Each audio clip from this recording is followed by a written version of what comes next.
Delhi volt Rajendra நகர். அதாவது சம்பள உயர்வும் இல்லை, விலை குறைப்பும் இல்லை, ஆனா வந்து டாக்ஸை மட்டும் ஹை பண்ணிட்டு இருக்காங்க. இது வந்து சமீபத்தில் இந்த யூடியூபரை வந்து ஒருத்தர் திட்டிருந்தோம், யூடியூபர் திட்டுவாரு, நான் இந்த யூடியூபர் சப்போர்ட், நான் இந்த யூடியூபர் சப்போர்ட், என்னமோ மார்வல்ஸ் சினிமாட்டிக் யூனிவர்ஸ் மாதிரி அமைஞ்ச ஒரு டிரைனேஜ் வாட்டரை கூட ப்ராப்பரா கண்ட்ரோல் பண்ண முடியாத ஒரு நிலைமையில தான் பார்த்தீங்கன்னா டெல்லி இருக்குது. அப்படிங்கிற காரணத்துக்காகவே வந்து சம்பந்தமே இல்லாம ஒரு கார் ஓட்டிக்கிட்டு போறவரை பிடிச்சி கைது செஞ்சிருக்காங்க. அவருக்கு சொல்ல போனா அவருக்கு வந்து இந்த மாதிரி டெல்லி ஓல்ட் ராஜேந்திர நகர் கலெக்டருங்கிற கனவு கோட்டை கட்டிட்டு வந்து கல்லறையா மாறி போன 3 மாணவர்களோட கதை. அப்படி நாட்டை இழுக்கிற அளவுக்கு டெல்லியில என்ன நடந்துச்சு அந்த விஷயத்தை பற்றி தான் இந்த காணொலியில விரிவாக பார்க்க போறோம். Let's start the video.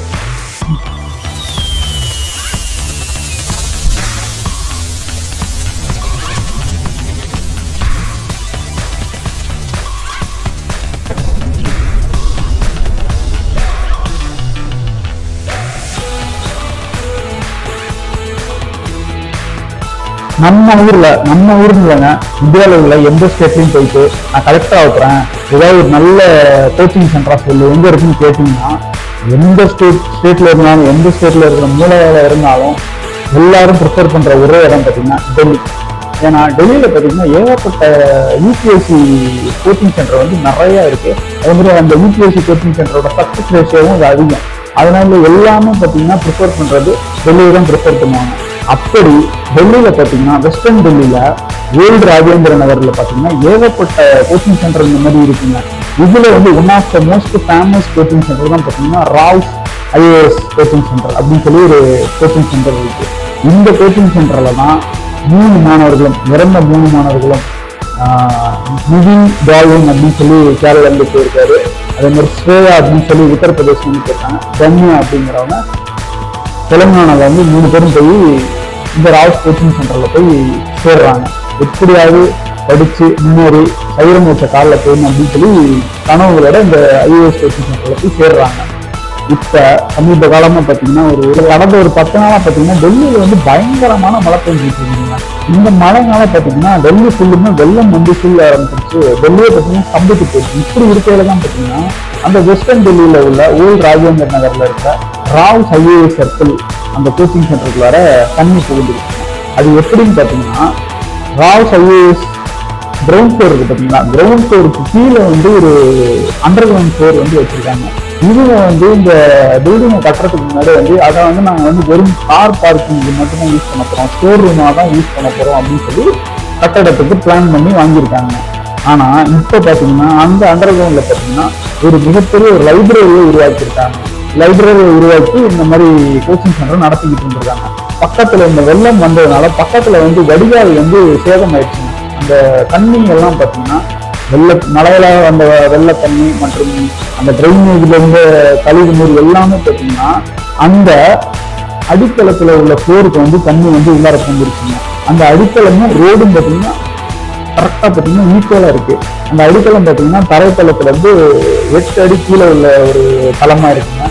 இந்த தண்ணி ஃபுல்லும் பாத்தீங்கன்னா சாட்டர்டே நைட் ஒரு 8 மணி போல வந்து தண்ணி ஃபுல்லும் பாத்தீங்கன்னா அந்த ஃப்ளோருக்குள்ளார போயிடுச்சுங்க.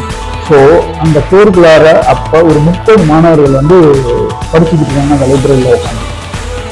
இந்த ஃப்ளோர் பார்த்தீங்கன்னா பயோமெட்ரிக் டிவைஸ் ஆன ஒரு ஃப்ளோருங்க. கரண்ட் நின்று போச்சுன்னா பார்த்தீங்கன்னா அந்த பயோ வந்து ஒர்க் ஆகுது. அந்த பயோ ஒர்க் ஆனாதான் எல்லாம் பயோ வச்சு வெளியில வர முடியும். ஸோ கரண்ட் அந்த சமயத்தில் கட் ஆயிடுச்சு. ஸோ பயோமெட்ரிக்கும் ஒர்க் ஆகலாம். இதுல ஒரு 30 மாணவர்கள் தத்தளிச்சுக்கிட்டு இருந்திருக்காங்க. அதுக்கப்புறம் அவங்க எப்படியோ தப்பிச்சு வந்துட்டாங்க. ஆனா அந்த 30 மாணவர்கள்ல 3 மாணவர்கள் மட்டும் அந்த வெள்ளத்துல சுற்றி பரிதாபமா உயிரிழந்துட்டாங்க. அது அவங்க என்ன தப்பு பண்ணாங்க, ஆனால் கலெக்டர் ஆகணும் அப்படின்னு சொல்லி ஒரு ஆசையால மட்டும்தான் வந்திருந்தாங்க. பட் அவங்க கனவு பார்த்தீங்கன்னா கல்லறையில் எழுதப்பட்டது மாதிரி ஆயிடுச்சுங்க.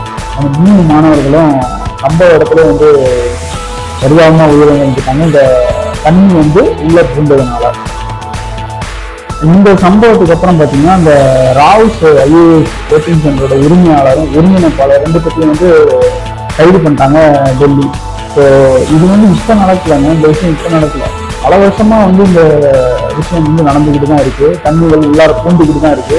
இப்போ ஒரு 3 உயிர் பலியானதுக்கு அப்புறம் தான் பார்த்தீங்கன்னா இந்த ஆக்ஷனே பார்த்தீங்கன்னா டெல்லி எடுக்குது.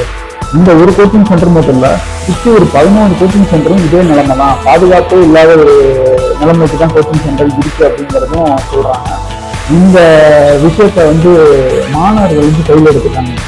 அதாவது அவங்க என்ன கேட்குறாங்கன்னு பார்த்தீங்கன்னா, இந்த சட்டவிரோதமான இந்த மாதிரி கட்டடம் கட்டுறதுக்கு கையெழுத்து போட்டுற சான்றளித்த அதிகாரிகளை கைது செய்யணும். அதே மட்டும் இல்லாமல் கவர்மெண்ட் டெல்லி கவர்மெண்ட் என்ன அனௌன்ஸ் பண்றாங்கன்னா, இந்த மாதிரி இறந்த குடும்பத்துக்கு 10 லட்சம் கொடுக்கணும் அப்படிங்கிற மாதிரி சொல்லியிருக்காங்க. ஆனா மாணவர்கள் என்ன சொல்றாங்கன்னா, 10 லட்சம் எல்லாம் பார்த்தாது, 5 கோடி ஒவ்வொரு மாணவர்களுக்கும் 5 கோடி கொடுங்க, இறந்து போன ஒவ்வொரு மாணவர்களுக்கும் 5 கோடி கொடுக்கணும் அப்படின்னு சொல்லி கேட்டுக்கிட்டு இருக்காங்க. அது மட்டும் இல்லாம அந்த சம்பவம் நடந்ததுக்கு அப்புறம் எந்த ஒரு அதிகாரியும் வந்து எங்களை வந்து சந்திக்கல.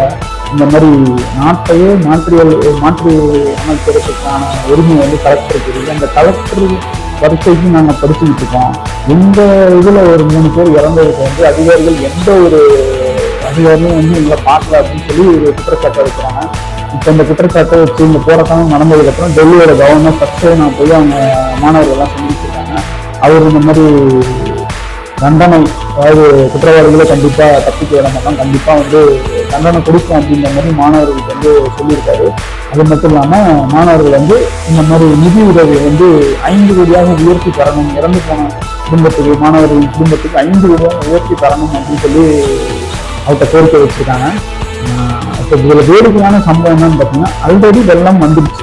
வெள்ளம் தடம் புரண்டு ஓடிக்கிட்டு இருக்கு அந்த கோச்சிங் சென்டர் பக்கத்தில். இந்த கோச்சிங் சென்டரில் உள்ள பேஸ்மெண்ட் அடித்தளத்துல எல்லாம் பார்த்தீங்கன்னா தண்ணி போயிட்டு இருக்கு, நல்லாவே தெரியுது நமக்கு. அப்போ ஒரு கார் வந்து அந்த வழியாக போகுது, அந்த வெள்ள நீரை நோக்கி அந்த கார் வந்து போயிட்டு இருக்கு. இப்போ அந்த டெல்லியில் என்ன பண்ணியிருக்காங்க அப்படின்னா, அந்த கார் தான் காரணம், தண்ணி உள்ளார போனதுக்கு காரணம் இந்த கார் தான் காரணம் அப்படின்னு சொல்லி அந்த காரோட உரிமையாளரை வந்து கைது செஞ்சிருக்காங்க. அதாவது இது எப்படி இருக்குன்னு பார்த்தீங்கன்னா, ஆல்ரெடி வெள்ளம் வந்துருச்சு, வெள்ளம் வந்து சேதம் ஆயிடுச்சு உள்ளார, பட் இந்த கார் போனதுனாலதான் வந்து இது சேதம் நடந்திருக்கு அப்படின்னு சொல்லி அந்த காரோட உரிமையாளரை பிடிச்சிருக்காங்க. இந்த செயல் வந்து எப்படி இருக்குன்னு பார்த்தீங்கன்னா, குற்றவாளியை விட்டுட்டு ஒரு சம்பந்தமே இல்லாத ஒரு ஆளை வந்து கைது செய்கிற மாதிரி தாங்க இருக்கு. சின்ன வயசுல படிச்சிருப்போம், ஒரு கதை படிச்சிருப்போம். அதாவது ஒரு போலீஸ் கமிட்டியை வந்து உருவாக்குறாங்க இந்த மாதிரி ஒரு சிங்கத்தை பிடிக்கிறதுக்கு. ஆனா அந்த போலீஸ் கமிட்டி என்ன பண்ணுது, சிங்கத்தை பிடிக்காம ஒரு முயலை வந்து பிடிச்சி அந்த முயலை வந்து கட்டி தொங்க போட்டு அந்த முயலை அடிக்கிறாங்க. அடிச்சு நீதான் சிங்கம் அப்படின்னு சொல்லி ஒத்துக்கோ அப்படின்னு சொல்லி அந்த முயலை அடிச்சுக்கிறாங்க. அந்த மாதிரிதாங்க இந்த கதையும் இருக்கு. அதாவது பலியாடா வந்து ஒரு ஆள் ஆக்கணும் அப்படிங்கிற காரணத்துக்காக வந்து அண்ணனெல்லாம் ஒரு கார் ஓட்டிக்கிட்டு போற அவரை பிடிச்சி கைது செஞ்சுருக்காங்க. அவருக்கு சொல்லப்போனா அவருக்கு வந்து இந்த மாதிரி அண்டர் கிரவுண்ட்ல ஒரு இல்லீகலான கோச்சிங் சென்டர் பில்டிங் இருக்கும் அப்படின்னு சொல்லி அவருக்கு தெரியாதுங்க. அதாவது இந்த மாதிரி அப்கோர்ஸ் வந்து பார்த்தீங்கன்னா அண்டர் கிரவுண்ட்ல கட்டக்கூடாது அப்படிங்கிறது தான் ரூல்ஸு. பட் அவங்க வந்து ஸ்டோர் ரூமாக யூஸ் பண்ணிக்கிறேன், பார்க்கிங்கும் யூஸ் பண்ணிக்கிறேன்னு சொல்லி அந்த ஒரு லைப்ரரி வச்சுருக்காங்க. இது யார் கட்டுங்க? அந்த சட்டவிரோதமான அந்த பில்டிங் கட்ட உறுதுணையாக இருந்த அதிகாரிகள் காரணமா இல்லை அந்த பில்டிங்கோட ஓனர் காரணமா? இவங்க எல்லாத்தையும் முட்டுக்கு சம்பந்தமே இல்லாம ஒரு மனுஷன் எதுவுமே தெரியாம யதார்த்தமா கார் விட்டுட்டு இருக்காங்க, அவரை பிடிச்சி அரெஸ்ட் பண்ணிட்டாங்க. ஸோ இது வந்து என்ன மாதிரி இருக்குன்னு நீங்களே பார்த்தீங்க. மக்களாகிய உங்களுக்கு நான் சொல்ல நினைக்கிற விஷயம் ஒன்று இருக்கு. என்னன்னு பார்த்தீங்கன்னா, நம்ம இந்தியாவில் வந்து இப்போ சமீபத்தில் பட்ஜெட் அறிவிப்பாங்க. டேக்ஸ் பார்த்தீங்கன்னா, அதாவது நீ சேவிங்ஸே பண்ணக்கூடாது, நீ வந்து ஃபுல் அண்ட் ஃபுல் கவர்மெண்ட்டுக்கு காசை கட்டணும், சம்பளத்தை சொல்லணும் அப்படின்னு சொல்ற மாதிரி டேக்ஸ் போட்டுருக்காங்க. அதாவது சம்பள உயர்வும் இல்லை, விலை குறைவும் இல்லை, ஆனா வந்து டேக்ஸை மட்டும் ஹை பண்ணிட்டு இருக்காங்க. இது வந்து ஒரு அடிமைத்தனமான ஒரு இதாதான் பார்க்க. இந்த மாதிரி ஒரு டிரைனேஜ் வாட்டரை கூட ப்ராப்பரா கண்ட்ரோல் பண்ண முடியாத ஒரு நிலைமையில தான் பார்த்தீங்கன்னா டெல்லி இருக்குது. டெல்லினா சாதாரண டெல்லிங்க, நம்ம இந்தியாவோட தலைநகரமே டெல்லி தாங்க. டெல்லின்னு நான் சொல்றேன்னு நினைக்காதீங்க, நம்ம இந்தியாவில் இருக்கிற பல ஸ்டேட்ல வந்து இந்த நிலைமை தான் இப்போ இருக்கு. இந்த மாதிரி ஒரு நாட்டுக்கு வந்து டாக்ஸுங்கிற ஒரு விஷயத்த நம்ம கட்டிக்கிட்டு இருக்கோம். இந்த லட்சணத்துக்கு நம்ம வந்து இன்கம் டேக்ஸ் வேற கட்டிக்கிட்டு இருக்காது. ஸோ இந்த மாதிரி சுச்சுவேஷன்ல இந்த மாதிரி சம்பவங்கள்லாம் அரங்கேறுது, டெல்லியில இந்த மாதிரிலாம் நடக்குது. ஒரு கலெக்டர் ஆகணும் அப்படின்னு சொல்லி நினைக்கிற மாணவர்களோட வாழ்க்கையை இந்த மாதிரி கேள்விக்குறியா இருக்கு. ஸோ இந்த மாதிரி சட்டவிரோதமான கட்டிடங்களை கட்டுறதுக்கு அந்த சான்றோருக்கும் அதிகாரிகள் வந்து தங்களோட பணியை வந்து துஷ்பிரயோகம் பண்ணிட்டு இருக்காங்க. இது வந்து கண்டிப்பா கண்டனத்துக்குரியது. அதே மாதிரி ஒரு கோச்சிங் சென்டர் வந்து இவ்வளோ அமௌண்ட் வாங்குறாங்க நம்மள்கிட்ட இருந்து. அந்த கோச்சிங் சென்டர் சேர்ற மாணவர்கள்ட்ட வந்து இவ்வளோ அமௌண்ட் வாங்குறாங்க. அந்த அமௌண்ட்டுக்கு ஏற்ற கோச்சிங்கும் அந்த அமௌண்ட்டுக்கு ஏற்ற அகாமடேஷனும் வந்து இருக்க மாட்டேது. இதெல்லாம் வந்து யாரு வந்து தட்டி கேட்பா?